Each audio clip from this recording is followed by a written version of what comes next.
Assalamualaikum warahmatullahi wabarakatuh. Sehubungan dengan serah terima jabatan pejabat eselon 3 dan 4 Dinas Tenaga Kerja Komunitas Penduduk Aceh pada tanggal 16 November 2020 dapat saya sampaikan harapan-harapan terutama pada pejabat baru, terutama harus segera menyiapkan buku kerja karena ini sesuai dengan arahan Pak Sekda agar segera menyiapkan buku kerja karena akan ada presentasi di depan Sekda pada hari Selasa langsung di depan Pak Sekda, di mana presentasi buku kerja ini harus dihadiri oleh pejabat terkait dan ini wajib.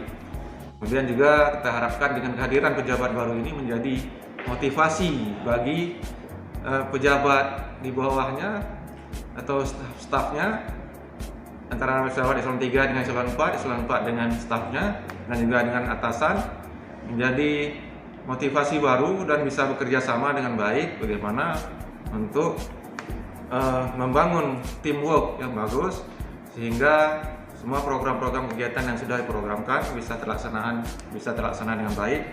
Kemudian juga sesuai arahan Bapak Gubernur, kita harap pejabat baru ini bisa memotivasi stafnya untuk menjadi tenaga pendonor darah secara tetap karena ini juga sangat perlu untuk kegiatan sosial, membantu sesama yang membutuhkan darah, yang dimana dengan adanya donor darah ini bisa terdata setiap orang memiliki jenis darah apa, dan ini sangat penting untuk membantu orang-orang yang membutuhkan darah sehingga memudahkan untuk menghubungi pendonor yang bersangkutan.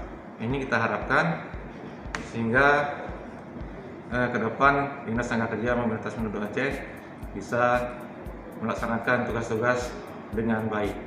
Dan terima kasih. Pejabat eselon yang baru dilantik sebanyak 371 orang pada hari Jumat pekan kemarin dan pada hari Senin 16 November 2020 langsung melaksanakan serah terima jabatan di dinas masing-masing. Serah terima jabatan di lingkungan Disnaker Penduduk Aceh dihadiri oleh Kepala Biro Keistimewaan dan Kesejahteraan Rakyat Sekda Aceh, Jaharul Fajri, serta pejabat-pejabat di lingkup Disnaker Penduduk Aceh. Kegiatan serah terima jabatan tersebut dibuka langsung oleh Kadis Tenaga Kerja dan Mobilitas Penduduk Aceh, Iskandar Sukri, yang didampingi oleh Sekretaris Hanan Fadijal di ruang rapat Disnaker Penduduk Aceh. Dalam arahannya, Kadis Tenaga Kerja dan Mobilitas Penduduk Aceh menyampaikan kepada pejabat baru dan pejabat lama agar bekerja dengan baik dan saling bekerja sama karena masih banyak persoalan-persoalan yang harus diselesaikan baik masalah ketenaga kerjaan maupun ketransmigrasian. Dalam arahannya, Kadis Tenaga Penduduk Aceh juga menyampaikan kepada seluruh pejabat untuk menjadi contoh ke bawahannya untuk menjadi pendonor darah tetap, seperti yang telah dilaksanakan pada aksi-aksi donor darah sebelumnya. Kepala Biro Keistimewaan dan Kesejahteraan Rakyat Sekda Aceh, Jaharul Fajri, yang ditunjuk oleh Sekda Aceh sebagai penanggung jawab dalam serah terima jabatan di lingkungan Disnaker Penduduk Aceh menyampaikan bahwa dalam acara serah terima jabatan ini, semua aset yang pernah dipakai oleh pejabat yang lama harus diserahkan dan ditunjukkan kepada pejabat yang baru, mulai dari mobil dinas, laptop, dan lainnya secara nyata.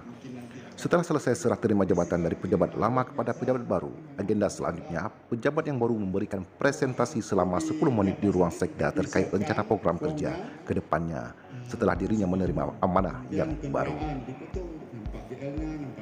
Dalam presentasi program kerjanya ke depan sebagai pejabat yang baru harus bisa menunjukkan rencana kerja yang menggambarkan inovasi dan prestasi kerja yang akan dikerjakan dalam melaksanakan pejabatan yang baru. Kenapa itu perlu disampaikan? Karena Sekda Aceh sangat tidak menginginkan pejabat yang baru terlena dan lalai dengan jabatan barunya. Demikian ungkap Jaharul Fajri.